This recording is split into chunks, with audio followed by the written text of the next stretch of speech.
Occupational English Test. Listening Test.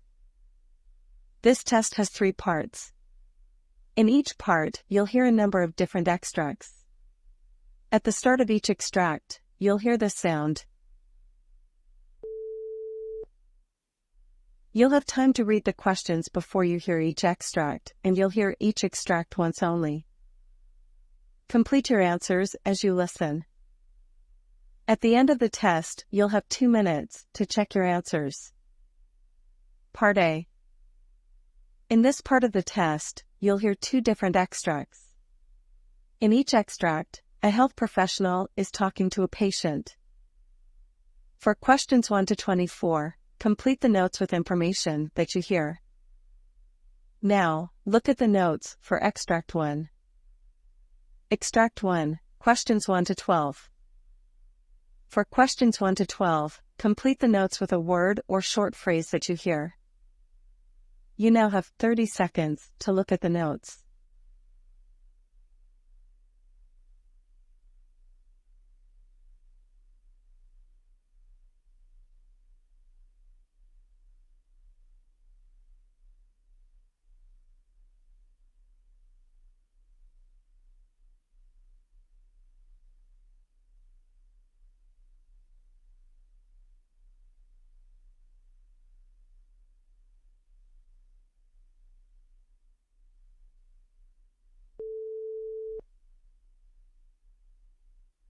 Good morning, doctor. I've been feeling some discomfort in my back for a while now. Good morning. I'm sorry to hear that. Can you describe the nature of the discomfort? Is it a sharp pain, a dull ache, or a stiffness? It's mostly a dull ache, doctor, and I've noticed that my posture seems a bit off. My family says one of my shoulders seems higher than the other. That's a noteworthy observation. How long have you noticed these changes in your posture and the discomfort? I think it's been about a year, but the discomfort has increased in the past few months. Do you recall any specific injury or trauma that might have triggered this? Or perhaps any activities that put strain on your back? Not that I can recall, doctor. I've always been quite active, but I haven't had any significant injuries. All right. How old are you currently? I'm 17 years old. Do you have any family history of spinal deformities or scoliosis? Yes, my older sister was diagnosed with scoliosis when she was around my age. I see.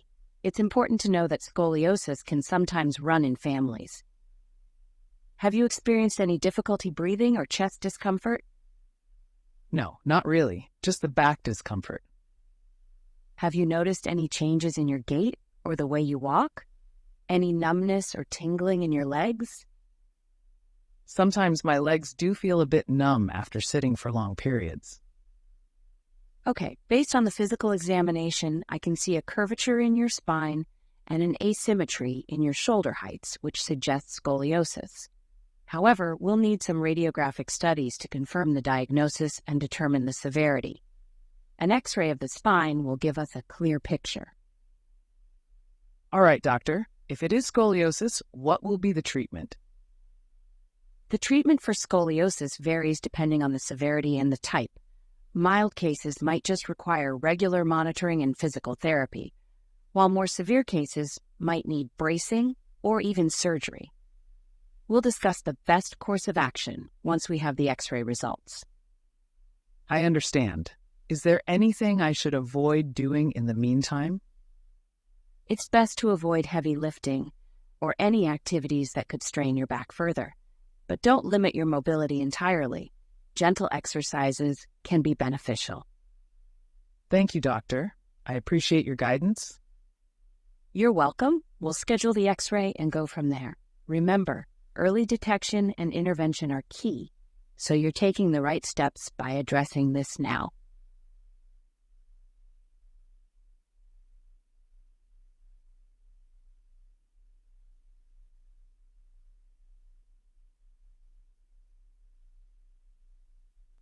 Extract 2, questions 13 to 24. For questions 13 to 24, Complete the notes with a word or short phrase that you hear. You now have 30 seconds to look at the notes.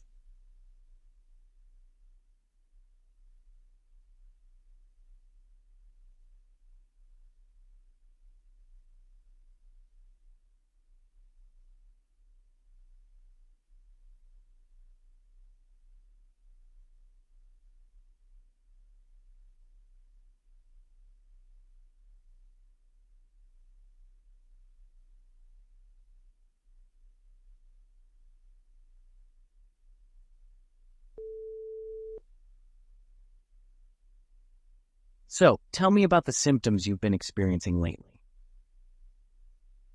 Thank you for seeing me, doctor. Over the past year, I've started to notice some changes. My periods have become irregular, sometimes missing a month or two, and then returning. Additionally, I've been experiencing hot flashes, especially during the night, which interrupt my sleep. It's like a sudden, intense warmth that covers my whole body, and it's quite uncomfortable. I understand how distressing that can be. Have you noticed any other physical or emotional changes? Yes, doctor. I've also noticed mood swings and increased irritability. Some days I feel perfectly fine, and on other days I feel overwhelmed with emotions, even tearing up over small things. My skin has become drier, and I've also experienced a decrease in my libido, which has been affecting my relationship with my husband. It's quite common for women going through menopause to experience these symptoms.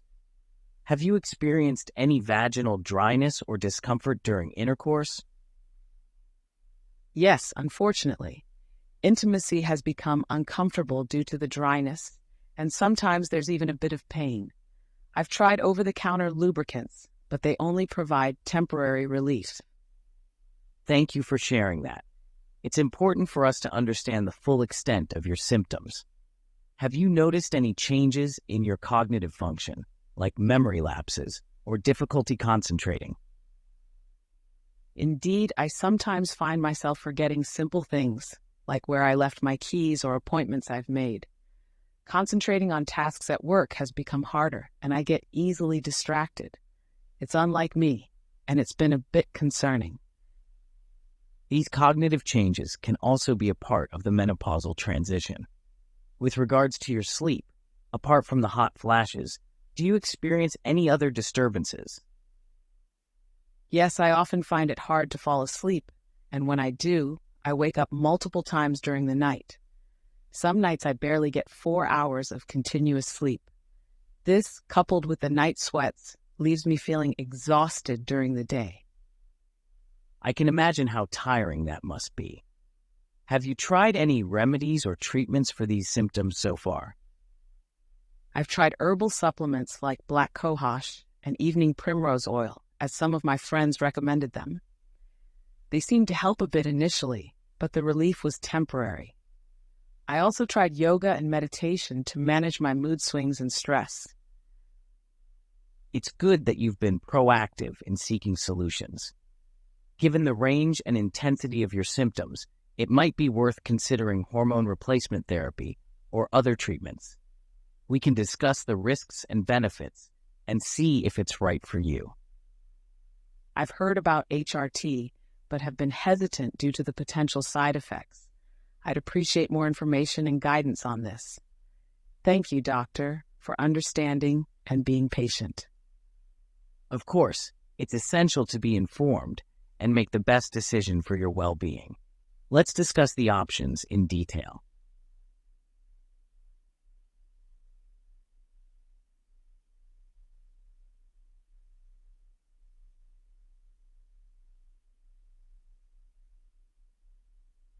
That is the end of Part A. Now look at Part B. Part B. In this part of the test, you'll hear 6 different extracts. In each extract, you'll hear people talking in a different healthcare setting. For questions 25 to 30, choose the answer A, B, or C, which fits best according to what you hear. You'll have time to read each question before you listen. Complete your answers as you listen. Now look at question 25.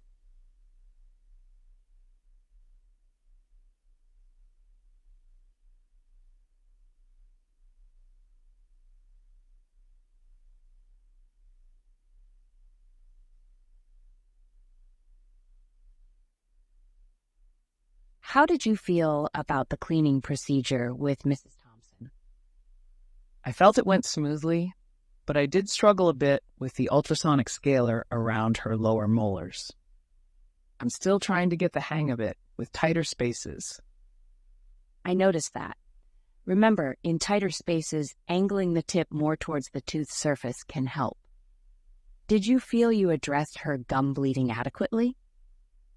I did explain that her gums were inflamed, but maybe I could have emphasized more on the importance of flossing daily. Exactly. Patients often need reminders about the long-term benefits of daily flossing, especially when they experience gum bleeding. It's a teachable moment, so always capitalize on it.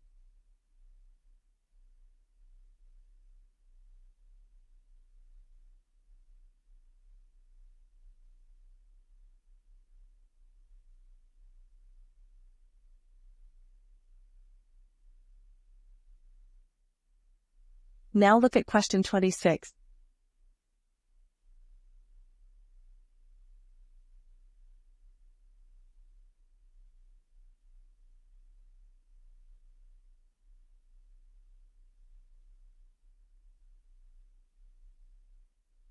We have 15 MRIs and 10 CT scans scheduled for today, and we're short-staffed with only 3 technicians. Right? Let's prioritize the MRIs for patients needing surgical planning first. They'll need their results quickly. We can slot the CTs around them, especially since they're faster. That sounds like a plan. I'll handle the MRIs for the surgical patients. Can you manage the CTs and other MRIs? Absolutely. Also, let's make sure we coordinate with the nurses for any patients needing contrast. We'll need to ensure they have their blood tests done before the scan. Great point. I'll inform the nursing team right away. Let's make this work.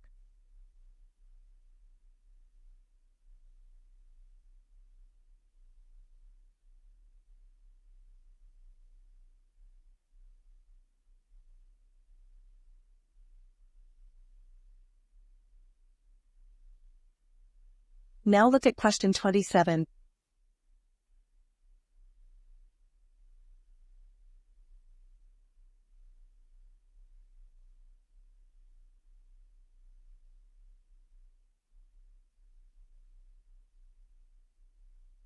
Hello, I'm Jane, and I've just had my first baby.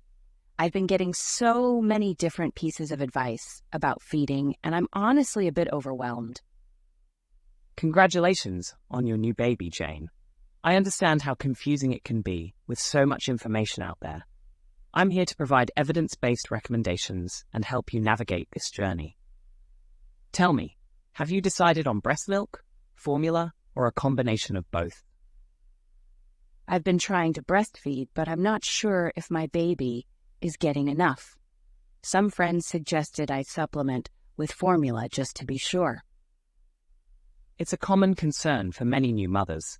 The best way to determine if your baby is getting enough is to monitor their weight gain and diaper output. If your baby is gaining weight and has regular wet and dirty diapers, they're likely getting enough. However, if you choose to supplement, or if there are any concerns, it's essential to do so safely and in consultation with a pediatrician. That's reassuring to hear. I'll keep an eye on those signs. Thank you for your guidance.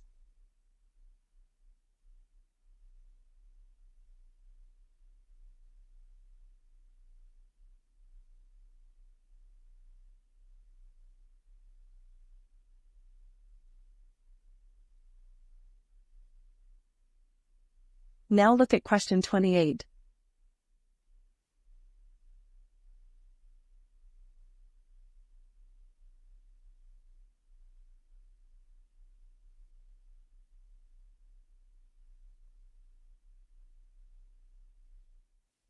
Good morning. I'm John, the physical therapist assigned to assist with your post-surgical rehabilitation. How's your knee feeling today? Morning, John. It's a bit sore and stiff, especially in the mornings. I'm quite worried about the pain during our sessions. It's normal to feel some discomfort, especially after a surgery. Our goal here is to gradually improve your knee's mobility and strength without causing undue pain. We'll always adjust our exercises based on your comfort level. Remember, communication is key. I appreciate that. I've heard that consistent physical therapy can really make a difference in recovery. I'm committed to the process. Absolutely. With dedication and consistent sessions, you'll be back to your regular activities in no time. We'll work together to ensure the best possible outcome for your knee.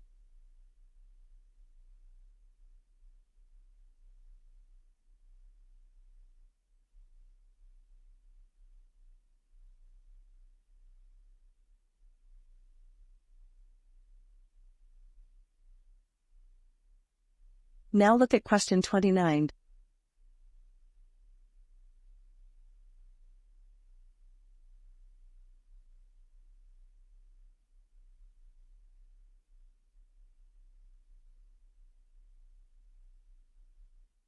I was reviewing Mrs. Smith's chart and noticed she's on IV fluids. I'm still getting the hang of fluid management. Can you help me understand the rationale behind her current regimen? Of course. So Mrs. Smith is on a maintenance IV fluid because she's currently nil by mouth due to her upcoming procedure. Are you familiar with the 4-2-1 rule for fluid calculations? I've heard of it, but haven't used it practically. No worries. It's a method to calculate the hourly maintenance fluid requirement. 4 millikilograms for the first 10 kilograms of body weight, then 2 millikilograms for the next 10 kilograms, and finally 1 millikilograms for the remaining weight. We use this as a baseline and adjust based on the patient's clinical status and lab results. Got it.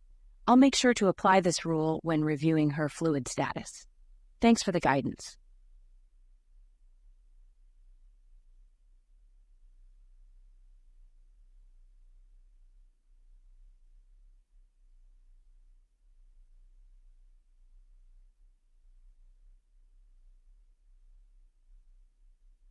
Now look at question 30.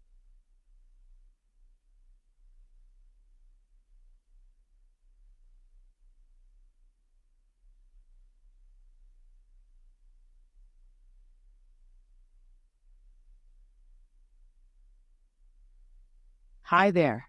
I've been feeling quite fatigued lately and read online that certain supplements might help.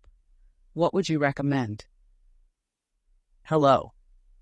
There are indeed several dietary supplements that people take for fatigue, but it's essential to first rule out any medical conditions.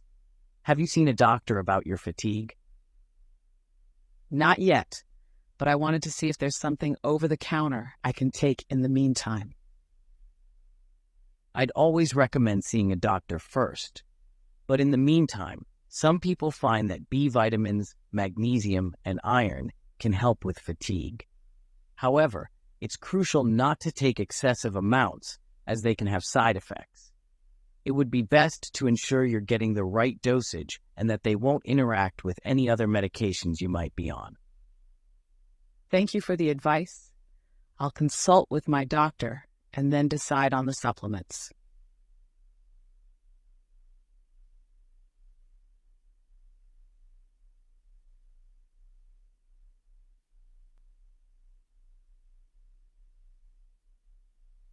That is the end of Part B. Now look at Part C. Part C. In this part of the test, you'll hear 2 different extracts. In each extract, you'll hear health professionals talking about aspects of their work. For questions 31 to 42, choose the answer A, B, or C, which fits best according to what you hear. Complete your answers as you listen. Now look at extract 1.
In my years as a medical professional and advocate, few health issues have been as socially and emotionally charged as HIV/AIDS.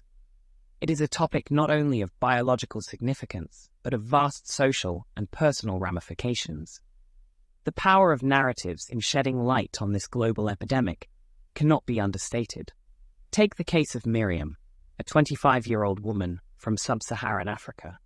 When she was diagnosed with HIV in the late 1990s, the region was in the throes of the epidemic. Amid societal stigma, Miriam felt her world crumble. With no access to antiretroviral treatments and limited understanding of the disease, her prognosis seemed grim. However, in 2005, through the support of international aid organizations, Miriam received her first dose of life-saving medication. The change was nothing short of miraculous. Today, she is an advocate for HIV awareness and prevention in her community. This narrative, while heartwarming, is emblematic of the transformative power of global healthcare interventions. It reminds us of the individual lives behind the staggering statistics. For every million people living with HIV, there is a million unique stories. In my earlier work, I had explored the sociological implications of pandemics. The broader context of HIV/AIDS as a disease was not just its virology, but the narrative of the communities it affected. It's a story of disparities, where in some parts of the world, a diagnosis was a death sentence, while in others, it became a manageable condition. When I presented these narratives at medical conferences, fellow professionals would often approach me, sharing their own experiences. A nurse from San Francisco recalled the early days of the epidemic in the US, painting a haunting image of the sheer number of young men she saw withering away, their stories untold. Another doctor from India spoke of the myriad cultural barriers that made HIV/AIDS discussions taboo, further complicating the fight against its spread. However, narratives can sometimes lead to generalizations. A poignant tale of a child born with HIV in a developing nation might unintentionally overshadow the story of a middle-aged individual coping with the same in a first-world country. It is crucial to remember that each story is a piece of the larger puzzle, but no single narrative can represent the entirety of the HIV/AIDS experience. Moreover, while individual stories are compelling, they should not divert attention from the empirical data and research that drive medical advancements. The introduction of antiretroviral therapy, for instance, was not just a chapter in the story, but a turning point in the fight against HIV/AIDS. Its efficacy and widespread adoption were rooted in robust clinical trials and evidence. In the realm of healthcare, especially with HIV/AIDS, stories and statistics should coexist. They offer complementary insights. While randomized trials, meta-analyses, and cohort studies provide us with generalized outcomes and patterns, narratives grant texture and depth, making the data come alive. The HIV/AIDS epidemic is both a scientific challenge and a human tragedy. As we inch closer to potential cures or vaccines, we mustn't lose sight of the stories of those affected. Their narratives remind us of our shared humanity and the profound impact of healthcare interventions.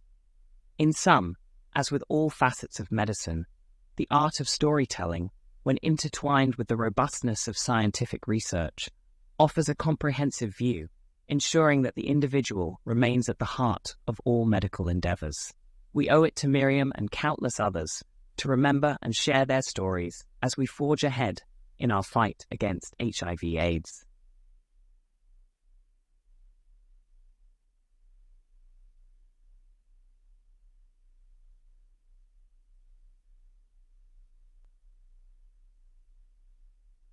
Now look at Extract 2. Extract 2, questions 37 to 42. You now have 90 seconds to read questions 37 to 42.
Good afternoon.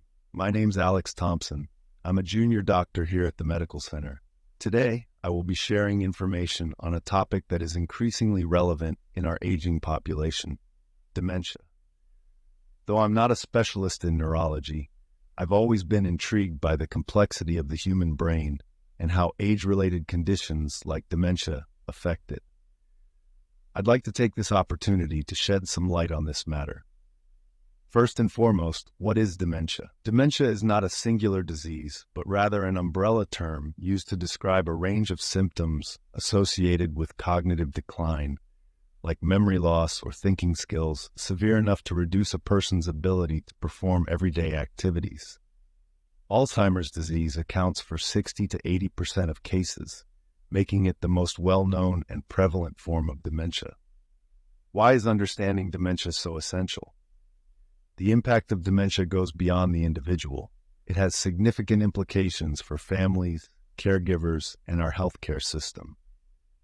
With an aging global population, the incidence of dementia is expected to rise dramatically. A frequently asked question is, how is dementia different from the typical memory lapses we all have? Forgetting names occasionally or misplacing the house keys is normal. But dementia involves more severe impairments like forgetting recently learned information, getting lost in familiar places, or struggling with vocabulary. So what causes dementia? It results from damaged brain cells. When the brain cells are impaired, they can't communicate effectively, leading to dysfunction. Different types of dementia are associated with specific kinds of cell damage in various brain regions. Risk factors include age, family history, certain genes, and other conditions like high blood pressure, high cholesterol, and diabetes. A good rule of thumb for maintaining brain health is, what's good for your heart is good for your brain. There is no definitive cure for dementia currently. However, treatments are available to alleviate symptoms. Medications like cholinesterase inhibitors and memantine can be prescribed. Non-drug treatments such as cognitive stimulation therapy and reminiscence therapy have also shown benefits. An exciting area of research is early detection.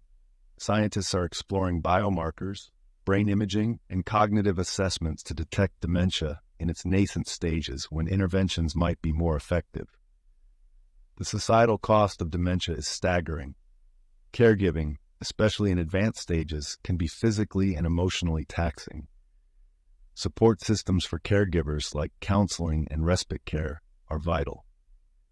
In closing, the challenges dementia presents are monumental, but with growing awareness, focused research, and community support, there's hope for better care and eventual solutions.